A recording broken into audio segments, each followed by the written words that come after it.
రహస్య సమాచారం మేరకు ఎండు గంజాయితో అటు ఇటు తిరుగుతున్న యువకుడిని పోలీసులు అదుపులోకి తీసుకుని గంజాయిని స్వాధీనం చేసుకుని యువకుడిని అరెస్ట్ చేసిన సంఘటన సంగారెడ్డి జిల్లాలో చోటు చేసుకుంది. సంగారెడ్డి జిల్లా మనూర్ మండలం రానాపూర్ తాండానికి చెందిన రాథోడ్ మోహన్ 21.50 కేజీల ఎండు గంజాయి బ్యాగ్లో నింపుకొని వేరే వారికి విక్రయించేందుకు ఎదురు చూస్తూ ఉండగా రహస్య సమాచారం మేరకు పోలీసులు రంగప్రవేశం చేసి రాథోడ్ రమేష్ యువకుడిని అదుపులోకి తీసుకుని గంజాయిని స్వాధీనం చేసుకుని అరెస్ట్ చేసిన పోలీసులు అతని వద్ద ఉన్న గంజాయిని బొరంజా శివారు సమీపంలో విక్రయించేందుకు సిద్ధంగా ఉండగా పోలీసులు పట్టుకున్నారు. అతన్ని అరెస్ట్ చేసి రిమాండ్కు తరలించారు. ఆగస్టు 2024 నాడు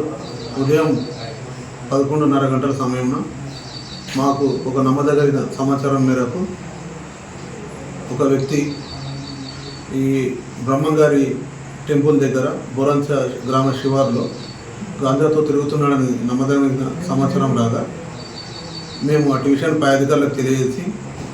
ఇద్దరు పంచుల సమక్షంలో మా పోలీస్ స్టేషన్కి సంబంధించిన నాతో పాటుగా సిబ్బంది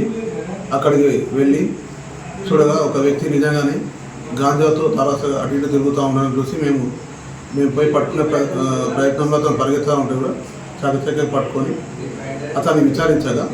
అతని వద్ద పంచుల సమక్షంలో విచారించగా అతని వద్ద ఒక తెల్లని బ్యాగ్లో ఎండు గంజాయి కలిగి ఉన్నాడు. అది దేని గురించి అని అడగగా అతను ఇలా దీన్ని ఇతర జిల్లాల వారికి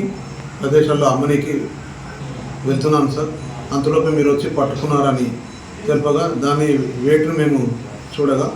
అందాజా 21.5 కిలోల గాంజా ఉంది. అతన్ని మా వెంట తీసుకొని వచ్చి ఈరోజు అక్కడ కస్టడీలో తీసుకొని మా వెంట తీసుకొచ్చి రిమాండ్కు తరలించడం.